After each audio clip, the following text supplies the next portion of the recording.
ইরানের যে যুদ্ধ বর্তমানে আমেরিকা এবং ইসরায়েলের সাথে চলমান, এবং এই যুদ্ধের কারণে যে সমস্ত বিবৃতি আমরা সংবাদপত্রের মধ্যে দেখতে পেয়েছি জ্বালানি সংকটকে কেন্দ্র করে, এই সমস্ত বিষয় এখন আর শুধুমাত্র পত্রিকার কলামে সীমাবদ্ধ থাকবে না বা বিবৃতির মধ্যে সীমাবদ্ধ থাকবে বলে আমার কাছে মনে হচ্ছে না। এইটির প্রভাব বলা চলে বিশ্বের যে জ্বালানি খাতগুলো রয়েছে বা যাদের উপর নির্ভর করে বিশ্বের এই যে যান্ত্রিক যে পরিস্থিতি বিশ্বের মধ্যে বর্তমানে বিরাজমান, সেটি যে জ্বালানির উপর ভিত্তি করে চলছে তার মধ্যে অলরেডি প্রভাব পড়া শুরু হয়ে গিয়েছে।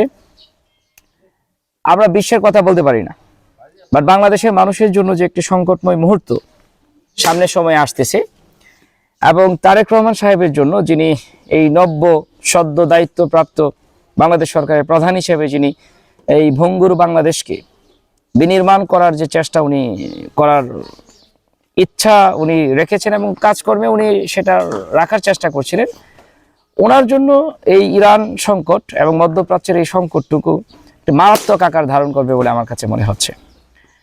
এই মুহূর্তে বাংলাদেশের জনগণের করণীয় কি, বা বাংলাদেশের জনগণের কি করা উচিত বা কোনভাবে চলা উচিত? এই যুদ্ধটি এখন আর শুধুমাত্র কোনো রাষ্ট্রের সাথে রাষ্ট্রের না, এটি এখন নির্ভর করবে বাংলাদেশের জনগণের।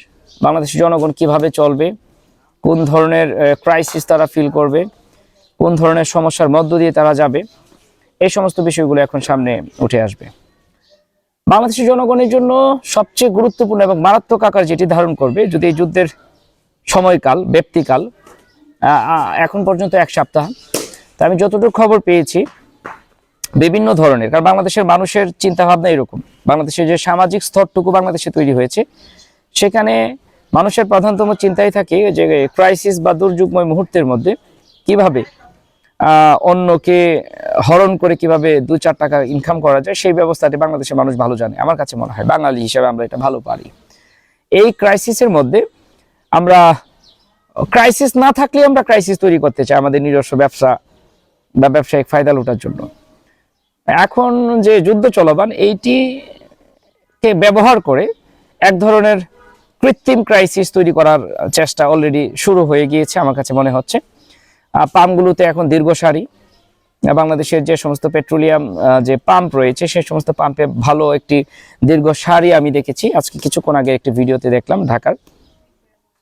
এইগুলা যতটুক না সংকট, তার থেকে বেশি হচ্ছে এখানকার মানুষের যে আচরণগত সমস্যা, মানুষের যে আচরণগত ব্যক্তি স্বার্থ হাসিলের যে চেষ্টা, সেই চেষ্টার একটি ফল আমরা এই কৃত্রিম সংকট বলতে পারি, যেটি এখনকার সময় বাংলাদেশে রয়েছে। তবে এই কৃত্রিম সংকটটি খুব শীঘ্রই বাংলাদেশের প্রত্যেকটি অঞ্চলের মধ্যে ছড়িয়ে পড়বে। এই যুদ্ধের সময়কাল যদি 30 দিন হয়, তাহলে বাংলাদেশ আমার কাছে মনে হচ্ছে চূড়ান্তভাবে জ্বালানি সংকটের মধ্যে পড়বে। এই জ্বালানি সংকট মেটানোর জন্য বাংলাদেশ সরকারের যে বর্তমান ক্যাপাবিলিটি, আমি জানি না কতটুকু আছে, কিংবা বিশ্বের সাথে কোন ধরনের যোগাযোগ ব্যবস্থা তারা তৈরি করছে, তারেক রহমান সাহেবের সরকার, বিএনপি সরকার কোন ধরনের প্রসেস তারা এগোচ্ছে বাংলাদেশের আগত ভবিষ্যৎ নিয়ে, সেটি ওনারা ভালো বলতে পারবেন। তবে একথা নিশ্চিত, এদেশের মানুষ একটি দীর্ঘমেয়াদী সমস্যার মধ্যে পড়তে যাচ্ছে, যেটি আমরা করোনাকালীনও আমরা এরকম দেখতে পাইনি, এরকম একটি সমস্যাই থাকবে। আর এই সমস্যা থেকে বের হওয়ার জন্য বাংলাদেশের মানুষের যে কাজগুলো করা উচিত সেটি হচ্ছে খুব কম সময়ের মধ্যেই, যে আপনি যদি ভাবেন যে বসে থাকবেন কিছুদিন পরে হয়তো বা ঠিক হয়ে যাবে, সেরকম যদি ভাবেন তাহলে আপনার জন্য বা আমার জন্য একটি দুর্বিষহ অবস্থা অপেক্ষা করছে। আমাদের কাজ করতে হবে এইভাবে যে আমাদের প্রস্তুতি নিতে হবে যুদ্ধের জন্য।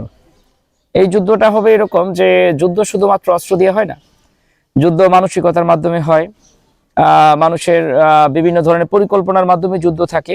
আপনি একটা দেশের মানুষকে নিয়ে কিভাবে চলবেন, আপনার পরিবারকে নিয়ে কিভাবে চলবেন, সেটিও এক ধরনের যুদ্ধই বলা চলে এই যুদ্ধময় পরিস্থিতির মধ্যে। এখন আমার কাছে মনে হয় যে খুব শীঘ্রই বাংলাদেশের যে যান্ত্রিক যে অবস্থা রয়েছে, কলকারখানা বলেন, গাড়ি ঘোড়া বলেন, এগুলা হয়তো বা ব্ল্যাক আউট হয়ে যাবে, এগুলো চলবে না 30 দিন কিংবা 1 মাসের অধিক। আমার কাছে মনে হচ্ছে আরো বেশি দীর্ঘমেয়াদী যুদ্ধ হতে পারে।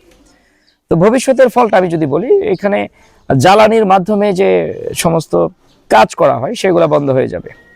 তো এই ক্ষেত্রে আপনি ইচ্ছা করলে সাইকেল কিনতে পারেন, সাইকেল খুব গুরুত্বপূর্ণ একটা বিষয় হয়ে দাঁড়াবে আমার কাছে মনে হয়, বাহন হিসেবে, যানবাহন হিসেবে স্বল্প মাত্রা স্বল্প দূরত্বের স্থানগুলোকে আপনি যদি কভার করতে চান।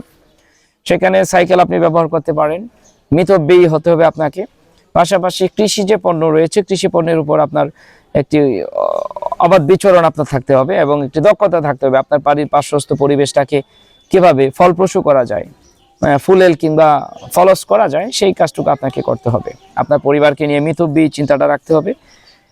পাশাপাশি আপনাকে সচেতন হতে হবে, যে সচেতনতার মাধ্যমে আমরা জাতি হিসেবে এই সামনের যে আগত ক্রাইসিসটুকু বাংলাদেশ এর জন্য রয়েছে, সারা পৃথিবীর জন্যই রয়েছে, আমি বাংলাদেশের মানুষের উদ্দেশ্যে মূলত বলছি, এটি করার জন্য আমাদেরকে একত্রিত থাকতে হবে এবং আলটিমেটলি সচেতনতার একটি পরিবেশ তৈরি করতে হবে। মানুষের মধ্যে জনসচেতনতা বৃদ্ধি করতে হবে, অপব্যয় রোধ করতে হবে, মিতব্যয়ী হতে হবে।